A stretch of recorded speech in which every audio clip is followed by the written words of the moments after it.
I've been very fortunate. I've gotten to meet a lot of people in the gaming industry in the last few years of my life. And if not for Steve Jackson Games, which played an enormous role in high school, right? We were all about Illuminati and Car Wars and GURPS.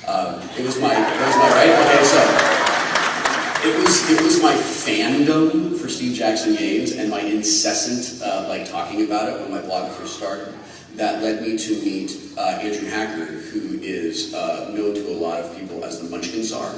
Andrew has become one of my best friends in the world and has edited everything I've ever written. And knowing Andrew has been one of the greatest creative partnerships of my life. And it all came from gaming. From my friend Caius telling me, oh, you gotta play this game Illuminati, it's really fun. You use orbital mind control lasers to get the Girl Scouts to control the NRA. Sign me up for that. Now onto the story. Cure's Just Like Heaven came on the radio. This was my first CD, I said. I know, she said, you tell me that every time we hear a song from you. Well, one day you'll hear it, and I won't be here for some reason or another, and you'll wish that I was here to tell you. While we both pondered the macabre nature of that particular thought, I realized that not only was this album forever linked to my first CD player, but it also gave me these hyper-nostalgic memories of gaming with my group of friends in high school. I don't know what it is, he said, but lately I have wanted to get together with geeks and do just a weekend of serious, non-stop gaming. Apparently on October 11th, 2009, I was looking forward to today. Even though I knew I could really feel myself getting sick last night. Chris Promise and Nicole Linders are friends of mine, and Chris is one of the designers of the Dragon Age RPG, which has a super magnificent, awesomely wonderful system. And I've been after Chris for months. Every time we're in the same place, I'm like, run Dragon Age for me. He's like, I'd love to, but I have 1,000 other things to do.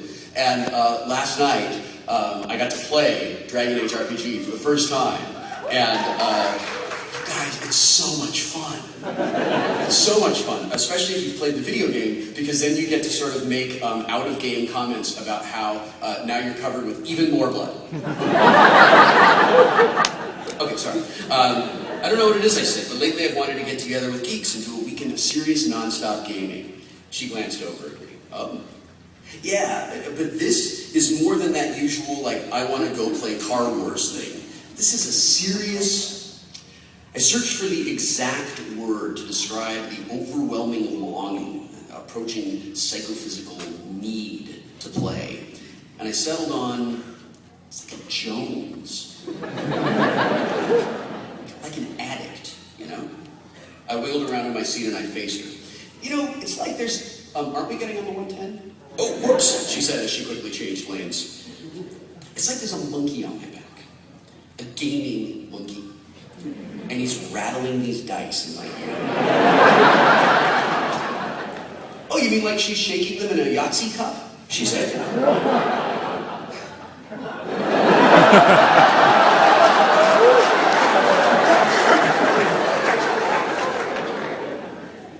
Gamers don't use Yahtzee cups. I said, as patiently as I could. No, it's more like he's holding a bag of dice. I held my hand up and I felt the invisible bag in my palm. And he's just rattling the dice around. Is it your bag of dice? She said. Yeah, it is totally my bag of dice. I paused for a moment and I added, but he's not opening it. Because if he opens it and touches my dice, I will fucking kill him.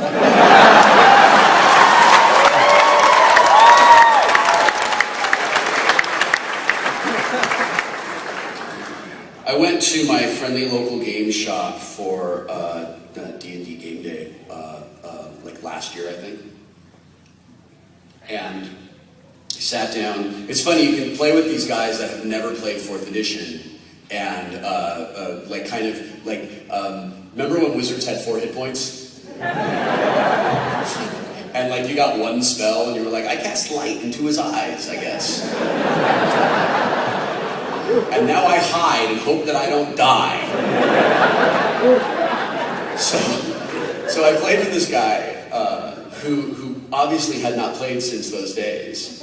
And he was just like, he was terrified. And I kept saying to the guy, like, you really trust me, you can cast Magic Missile. It would be great if you would cast Magic Missile. No, you don't have to stay in the doorway. You can come into the room. Really. I'm familiar with the system. You're going to be all right.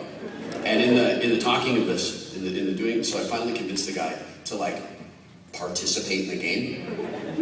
And he rolls his dice, and his D20 kind of like drops and rolls across the table, and it rolls right up against my hand. And the whole table goes, as I like jump away. Try not, it's like I'm dodging a grenade or something. And it touches, and everybody can see it. Everybody knows, like, I touched the guy's dice. And I was like, the dice touched me. I was just sitting here. Thank you for finally casting a spell. I'm proud of you. It's not the kind of positive reinforcement I was hoping to give you, but I'm glad you're here. So,